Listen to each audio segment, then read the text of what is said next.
Alright, let me start off with something totally unrelated. I have been on an extreme Kerbal Space Program kick. I've been playing it non-stop for like 3 days, and I've done some awesome stuff that I want to tell you guys about. Because it's in my single-player world, not on the world I normally record. But, before I was on the Kerbal Space Program kick, I was on a TRS kick. And I have been playing this game, or I was playing this game, for it took up all of my spare time. And it was not necessarily playing, but it was fiddling. I did a lot on the 24-inch gauge. I tried to download a bunch of stuff for that, because I figure I'll expand that system. I'll kind of have it interlinked stuff. So Squeaka is apparently going to be a hub for this, because I'm putting a bunch of tracking there.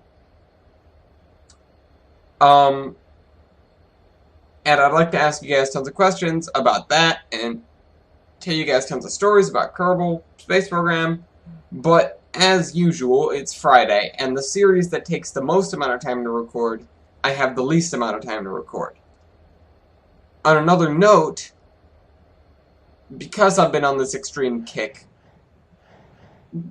1, not so much 2, 3, 4, and 5 have been working, and I've actually gotten stuff done. So, let me just go in here and I'll show you something awesome that I came up with.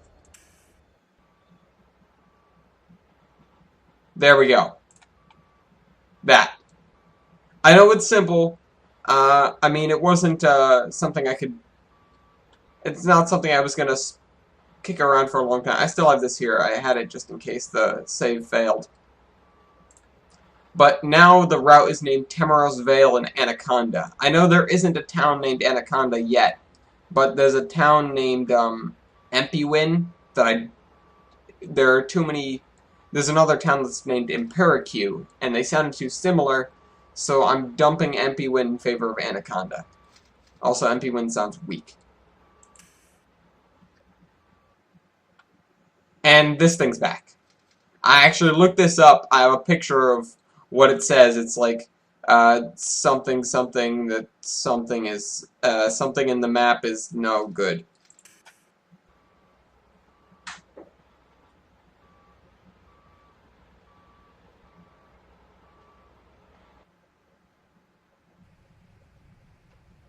Alright, so here we are back in Temeros.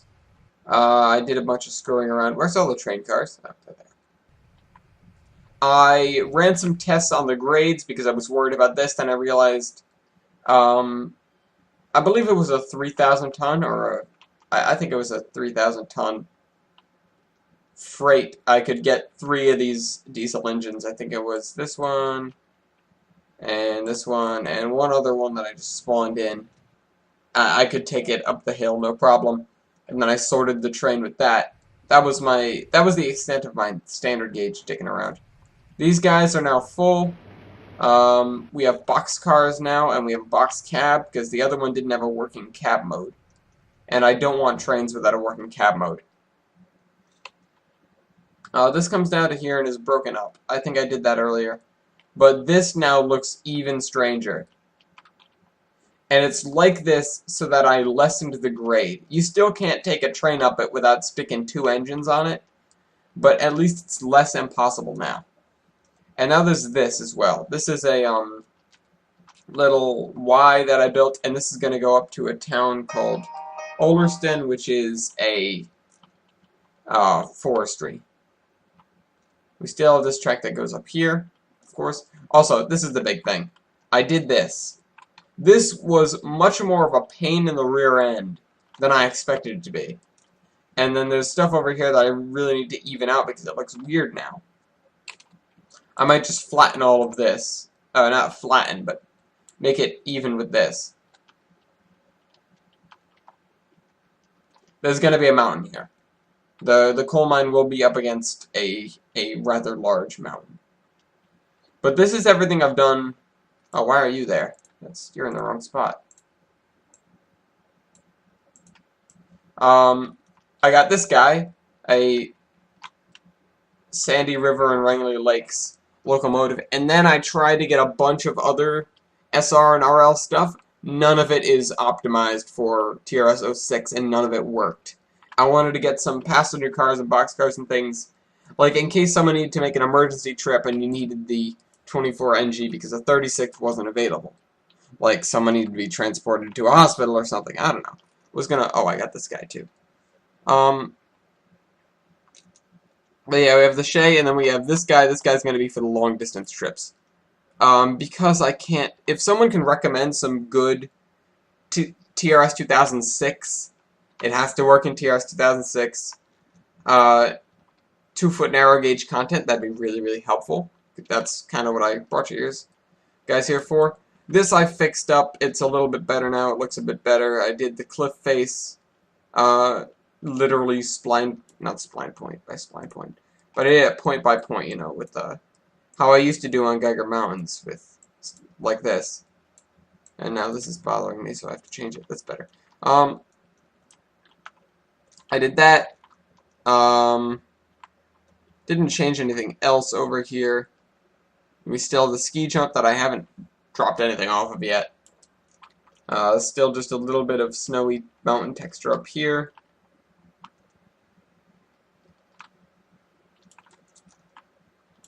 I did some of these switch stands. This is more of an update video than anything because I don't have time to do much work, and I don't have the inspiration to either. It's just kind of, hey, look at what I've been doing. I made this, I did this, I drew out some plans for what I want to be doing, and I need some more 24NG stuff to make it more, to make the map have more depth, is what I mean. The Temeros Vale and Anaconda Railway is a carrier of all sorts of goods and people across 3 kinds of gauges. You know, actually, I was thinking to myself, actually, I believe 3 suggested this. He told me that, since the 2-foot gauge stuff wasn't working, we were getting kind of pissed off. He figured, why don't we just use the ore cars and run more stuff with the Giblin ore. And I figured that's not a bad idea. Maybe the ore will be somewhere along this route, but I still want more to do on the 2-foot gauge. I still want more kinds of boxcars and things. And I'm not a TRS coder. I don't know how to make these kinds of things. I'm sure it's... I mean, I don't want to discredit anyone who makes awesome stuff, like Slug Smasher or... what's the dude who does Subpar? I can never remember his name because it's very strange. I feel like it starts with a P. Actually, I feel like I always have trouble when people's names start with P's. But the stuff he makes, the narrow gauge stuff, some other people, the guy who made the all the SR and RL stuff, I looked him up. He's pretty cool, but you can only get those on that one website. And when I loaded them up here, I got faults in the content manager saying that things were outdated, that things were, certain types of classifications weren't supported, and just a whole stream of errors that I wasn't sure how to fix. I'm sure the way they explained it in the faults made it, because I have coded things in the past. I've done like basic coding and score-base and like robot coding and stuff. Virtual Basic, Microsoft Virtual Basic.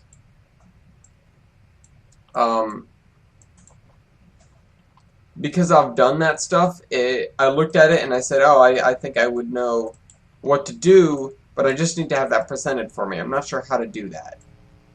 I'm not sure how to go in there and look at the coding. I'm not sure if there's a certain kind of thing. I mean, I'm kind of looking to you guys. If any of you guys have done that kind of stuff before, I would thoroughly, thoroughly appreciate it if you could drop me like a little walkthrough kind of thing in the comments. I mean, if I get desperate enough, I'll go look it up, because I want those SR and RL things. I want to go back and ride on the SR and RL. I mean, and I know there are some things surviving today, like the main narrow gauge railroad that I went on. They have some stuff from there. but it's not when I was up there.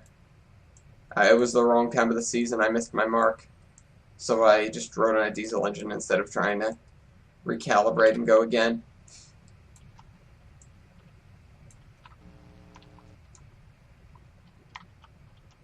This is starting to look very strange because of the way the track is here, so I really have to even it out.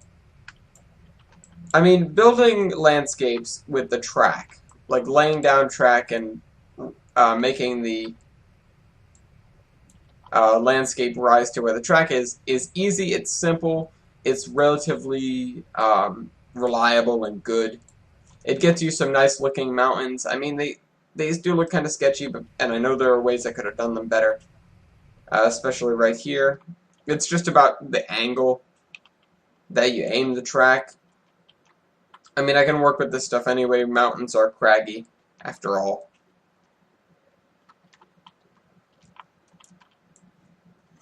But,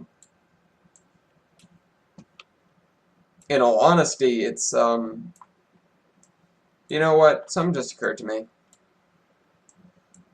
Oh well, let me finish my thought. In all honesty, it doesn't get as precise as this. I find myself doing things with the tracking and then going back with my tool here, the most little sensitive tool you can make, and editing the ground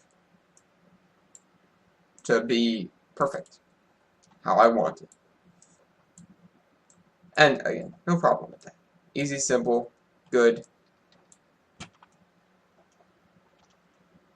Comes out with some pretty good results.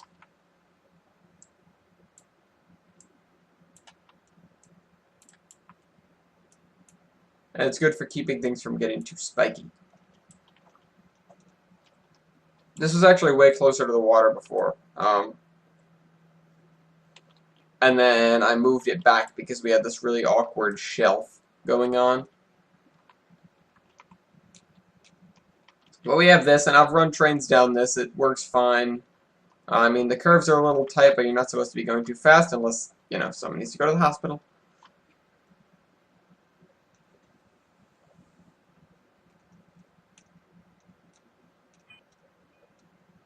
Also, Unitop 51 is back. I'm not sure if I said that, like, outright. And these 30-inch coaches. You know, I'll settle for 30-inch stuff on a 36-inch, but not on a 2-foot gauge. If you oversize things, it looks much worse than when something's undersized. Because this, you can almost pass it off, but if the flanges, if the rails were, you know, inside the flanges, it would look just terrible. Also, I figured out how to get this thing to move coal. You gotta click that. Or you gotta unclick that, sorry. But I'm not gonna be doing that because coal will come from somewhere else. This coal is just for refueling the locomotives. And I'm probably gonna have something this way. If I look at the big map here that almost got thrown out yesterday, I'm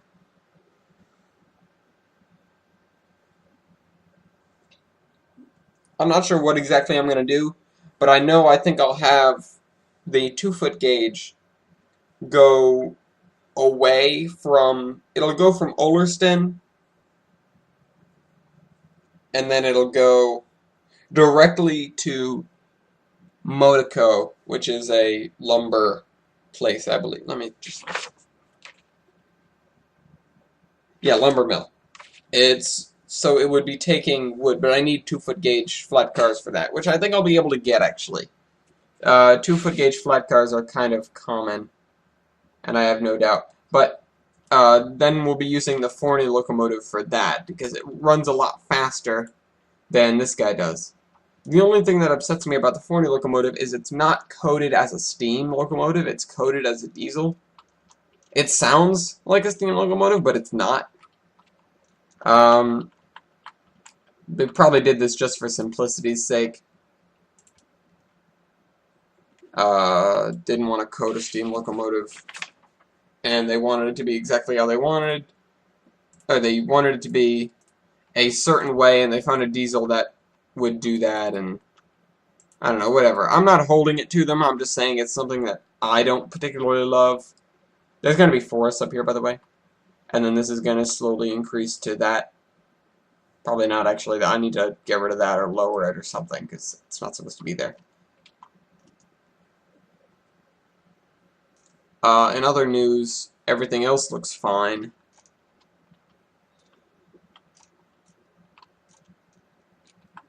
But this place was more of a coaling stop.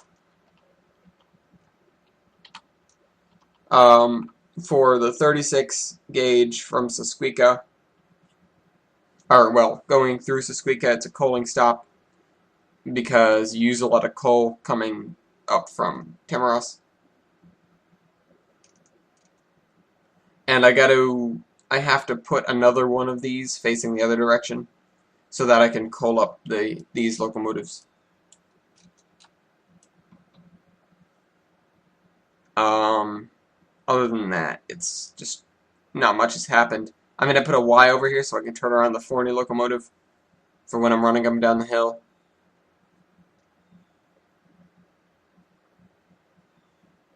The Forney can go up the hill safely, easily. Also, I did this. We look down at this farm,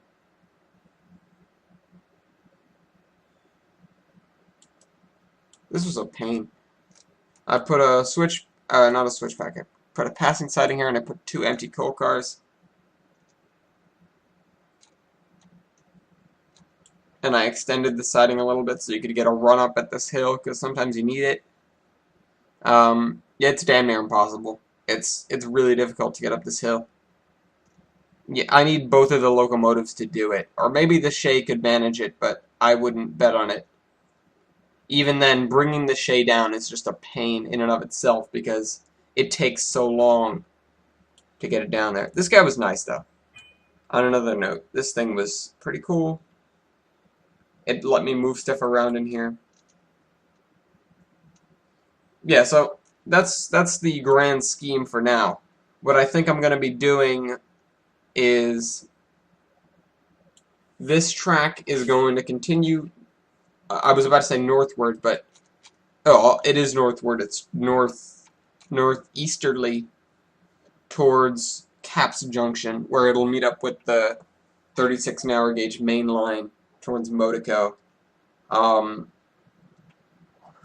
then from there, also, I think that the 2-foot gauge with passenger cars is going to be a lot nicer than running passenger cars on the 3-foot gauge, because 3-foot gauge is kind of reserved for longer freight trains